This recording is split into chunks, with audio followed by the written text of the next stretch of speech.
Hi guys! Welcome and welcome back ulit sa aking kusina at ngayon nga ay isa na namang summer pang negosyo recipe ang isi-share ko sa inyo.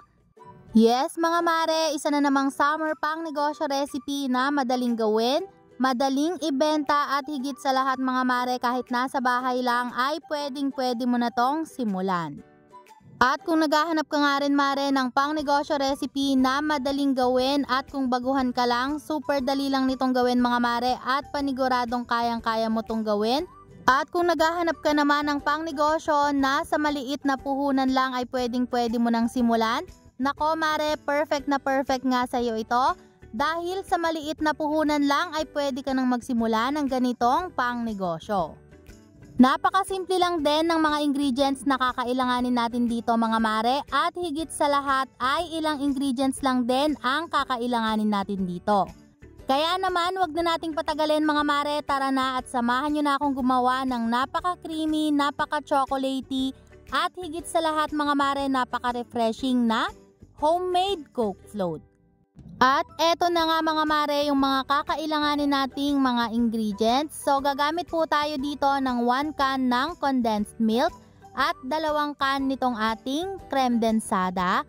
So bale itong mga gagamitin ko mga mare ay chilled overnight. Gagamit din tayo dito mga mare nitong ating chocolate syrup at ganito nga yung ginagamit ko na chocolate syrup dahil napakasarap nito, pero pwede naman po kayong gumamit ng ibang brand na gusto ninyo. At ngayon naman ay gagawin na natin mga mare yung ating sundae o yung ating float.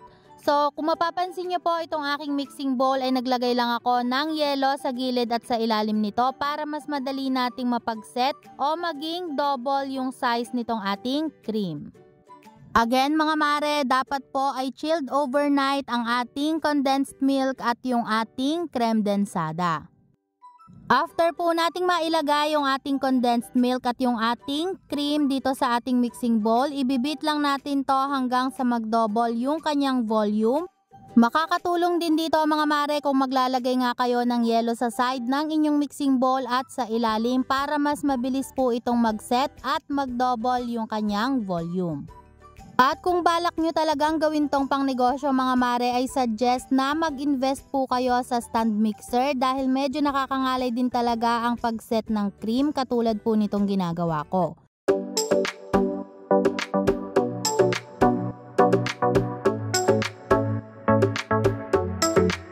At pagkatapos nga lang ng ilang minuto mga mare, ayan nga at nag-double na yung size o volume nitong ating cream. So tuloy pa rin natin yung ibibit mga mare hanggang sa tuluyan ng mag-set.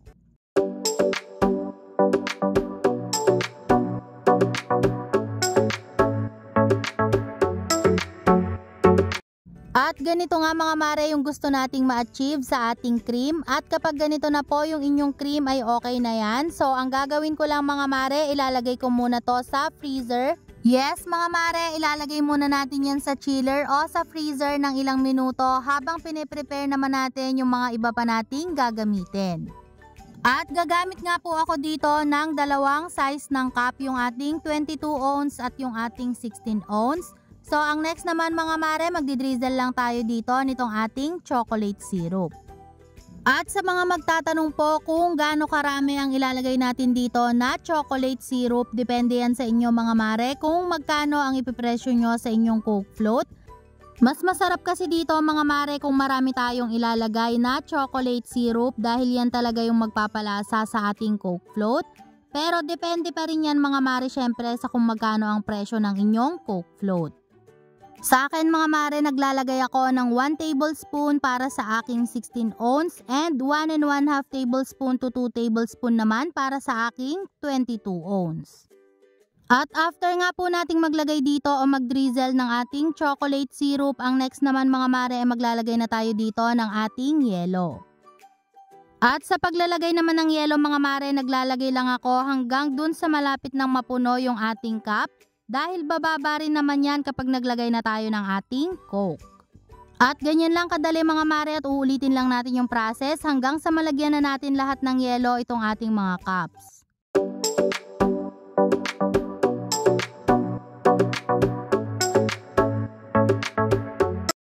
At para naman po sa ating cream, gagamit lang ako dito ng piping bag. Kung meron po kayo nito, mas okay na ito ang gamitin ninyo para po magmukha talaga siyang ice cream twirl.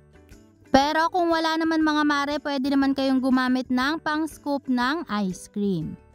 At ganito nga lang yung gagawin natin mga mare, maglalagay lang tayo ng ating cream sa ating piping bag. Next step naman mga mare, maglalagay na tayo ng Coke dito sa ating mga cups. Para po sa ating 16 ounce mga mare ay sobra yung 1 cup, so hindi po natin yan masyadong pupunuin.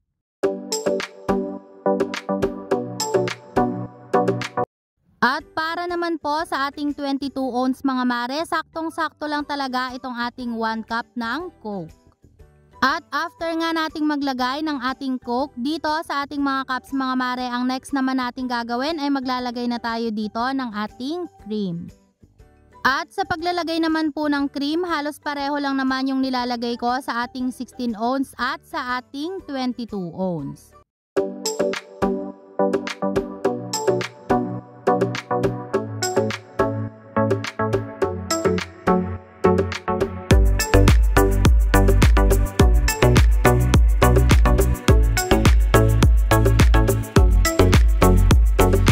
At after po nating maglagay ng ating cream o yung ating float, ang next naman po ay maglalagay na tayo nitong ating chocolate syrup.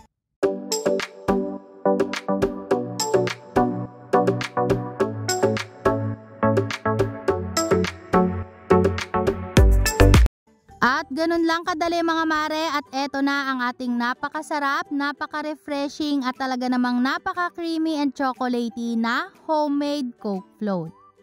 Kaya naman kung naghahanap ka ng pangnegosyo recipe na pwedeng-pwede mong simulan sa harap lang ng iyong bahay na hindi matrabaho at higit sa lahat ay napakabenta, subukan mo na mare itong ating homemade Coke float dahil talaga namang napakasarap at napaka-refreshing.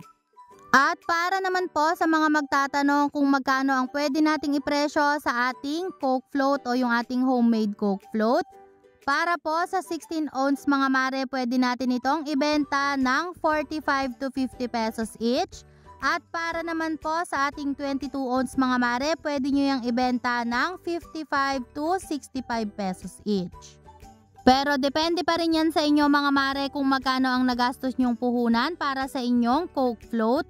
So iba-iba po ang presyo nito sa bawat palengke at bawat lugar. So, depende na sa inyo yan mga mare, pwede nyong babaan o taasan, depende po sa inyong puhunan. At ganun nga lang kadali mga mare, at meron ka ng napakasarap at napaka-refreshing at talaga namang trending na trending ngayong summer ang ating homemade Coke float na pangnegosyo. So, hanggang dito na lang mga mare, sana po nagustuhan nyo ang ating pangnegosyo recipe for today. And thank you so much guys for watching, and see you guys again sa ating mga susunod na pangnegosyo recipe. God bless!